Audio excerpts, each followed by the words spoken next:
UPSC ने civil service examination 2026 को लेकर नई गाइडलाइन जारी की है, यानी आप बोल सकते हैं नए रूल्स एंड रेगुलेशंस जारी किए। आइए देखते हैं वो क्या रूल्स है। देखिए, यूपीएससी ने कहा है जो ऑलरेडी आईएएस है, आईएफएस ऑफिसर्स है, वो सिविल सर्विस एग्जामिनेशन 2026 में नहीं अलाउड हो सकते, यानी कि जो आईएएस और आईएफएस ऑफिसर्स हैं वो दोबारा सिविल सर्विस एग्जामिनेशन नहीं दे सकते।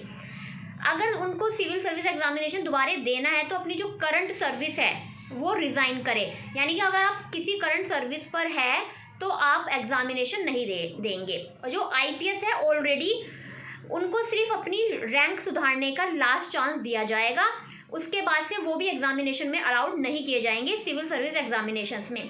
देखिए, अगर साफ साफ बोला है अगर कोई अपनी मतलब सिविल सर्विस एग्जामिनेशन में बैठना चाहता है तो अपनी जो करंट सर्विस है उस पर रिज़ाइन दे, फिर जाके वो अपने एग्जामिनेशन दे सकता है। पहले क्या होता था, जो आईएएस और आईएफएस होते थे और आईपीएस होते थे वो क्या करते थे, अपनी रैंक सुधारने के लिए, अपने पोस्ट और ऊंचा पाने के लिए वो एग्ज़ाम देते रहते थे, बार बार देते रहते थे। लेकिन अब ऐसा नहीं होगा, अब ये दरवाज़ा बंद कर दिया गया है। अब आईएएस और आईएफएस को तो बिल्कुल भी नहीं दिया जाएगा कोई भी चांस अगर वो इस पोस्ट पर है। अगर मैंने जैसे बोला है, अगर उनको एग्जामिनेशन देना है सिविल सर्विस एग्जामिनेशन तो वो अपनी पोस्ट से रिज़ाइन करे तभी।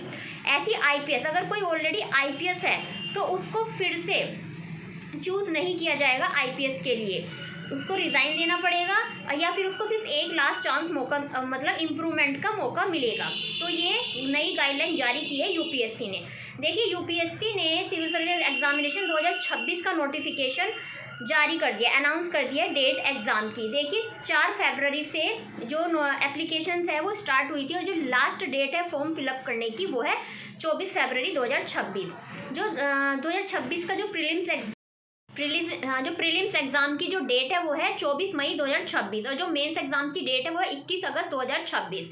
तो ये सब यूपीएससी ने अनाउंस कर दिया है। तो आप मुझे कमेंट करके जरूर बताओ कि आपको यूपीएससी के नए रूल्स एंड रेगुलेशंस कैसे लगे, कमेंट करके मुझे जरूर बताएं। ऐसी रोजाना रेगुलर बेसिस पे इंफॉर्मेटिव कंटेंट देखने के लिए ग्लोबल वेब न्यूज़ को फॉलो करें। Thank you.